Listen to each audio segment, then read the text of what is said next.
Started. So good afternoon, everyone. We're Free, and today with me, myself, Max, Sonam, Samin, Samran, and Kashmir, we're here to present the Phase 1 IMC strategic plan for the Pepsi Canada. Our goal here is to identify Pepsi current challenges in the market, understand the consumer landscape, and clearly define Pepsi competitive advantage and positioning moving forward. So this is our agenda today, and let's start with the industry overview. So the Canadian soft drink industry is valued at approximately 6.4 billion in 2024 last year. Growth has slowed as consumer preferences shift toward healthier beverage, including low or no sugar colas, sparkling waters, and energy drinks. PepsiCo still remains one of the leading players in this market, balancing its iconic cola lines with an expanding portfolios of alternatives. Its brand identity continues still to emphasize both taste, youth, and cultural relevance. Next, I will pass on to Sonam. So more than just cola, let's look at what PepsiCo actually offers, not just in drinks, but across its full range of products. First, we have drinks, Pepsi, Pepsi Zero, flavored colas, and other soft drinks. These are the core products people know the brand for. Next, we have bites. Snacks like Lay's, Doritos, and Cheetos. These give PepsiCo steady revenue even when drink sales change. And finally, well-being. Healthier choices like low sugar drinks, functional beverages, and better snack options. This helps PepsiCo keep up with the health trends and new consumer needs. And next slide, please. Now that we have seen the product mix, let's move on to PepsiCo's position in the market and how it compares to competitors. PepsiCo holds about 32.7% of the market in 2024, a very small drop from 32.8% in 2023. Coca-Cola continues to lead with around 36%, and other players together make up the rest. Smaller beverage companies and private labels hold the remaining share, but none come close to Pepsi or Coke. And at the same time, we are seeing strong growth in newer categories like energy drinks, sparkling water, and healthier beverages are rising fast, while traditional cola is under pressure as more consumers prefer low or no sugar options. This means PepsiCo needs to keep defending its strong cola and snack base while also investing in these high growth segments. Over to you, Smir. Um, so yeah, I'll be talking about consumer insights and market segmentation for Pepsi in Canada. Geographically, if I'll talk about Pepsi's focusing on big cities like Toronto, Montreal, and Vancouver, because that's where consumption habits align best with Pepsi's brand. Our main demographic is 18 to 34 years old, students and young professionals from multicultural backgrounds with mid-range incomes. They are trendsetters and their choices influence the wider market. Psychographically, if I'll talk about, they are social, they are fun seeking, they are trend conscious, and always looking for experiences over material things. They want brands that feel modern and reflect their lifestyle. Behavior wise, they are frequent buyers from convenience stores, often grabbing a Pepsi alongside a quick service meal. And most importantly, they are highly responsive to digital marketing and influencer campaigns. Younger people are leading the demand for healthier choices. In Canada, just like in other countries, zero sugar drinks are becoming more popular. Coming to the next slide. Yeah. So to put a face to this, meet Alex. He's 23, a university student in Toronto. He's active on social media like TikTok, Instagram, and other gaming platforms as well.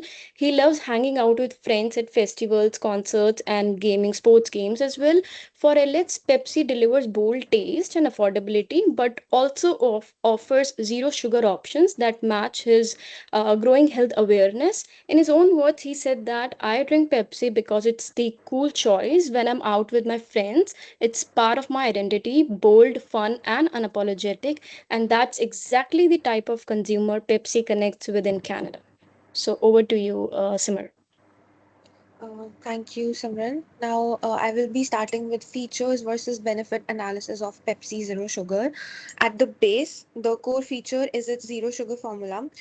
Then it leads to a product benefit, which is the same bold taste experience of classic Pepsi, but without the sugar. On a higher level, it creates an emotional benefit, giving consumers guilt-free confidence when choosing a cola. And at the top, we have the social benefit, where Pepsi reinforces a cool, youthful identity in social settings, just like Simran talked about Alex. Altogether, the consumer value proposition is that Pepsi Zero Sugar transforms a simple product feature into a lifestyle solution. It allows the consumer to enjoy Pepsi's bold taste by eliminating the sugar guilt, and it also aligns with Gen Z's aspirations for a youthful, chic, and fun identity. Next slide.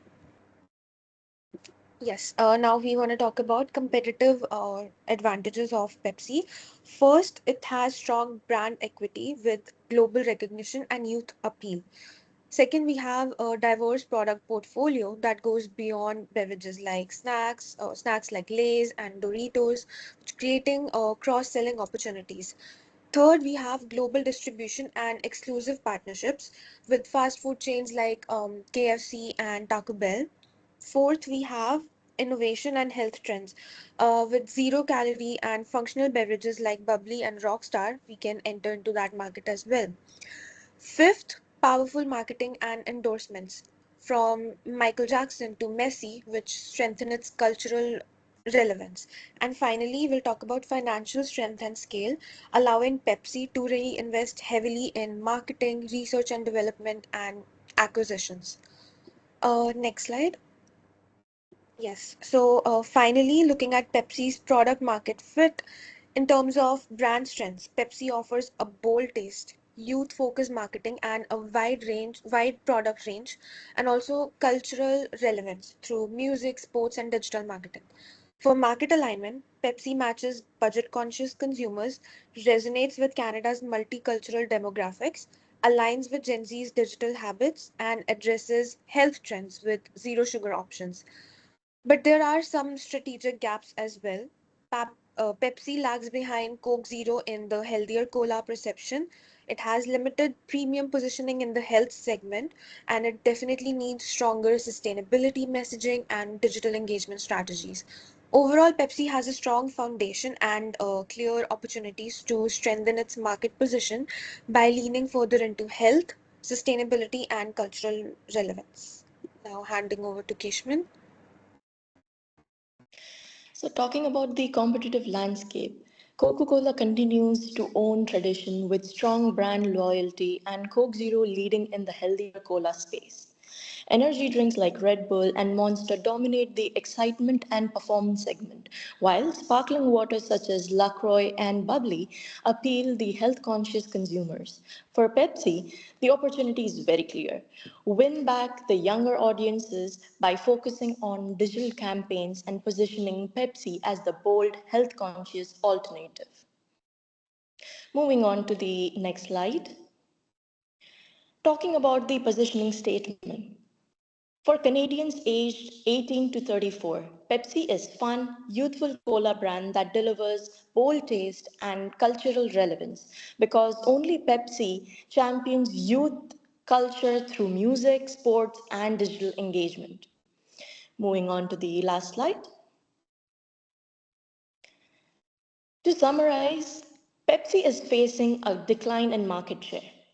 But research shows a major opportunity to combine bold taste, cultural connection, and healthy friendly options. Pepsi's role is clear to be youthful challenger, brand that stays relevant in culture and delivers bold taste. This creates the foundation for our next step, the IMC plan for media, creative, and budget. With this strategy, Pepsi can once again be the youthful cola of choice in Canada. Thank you, guys.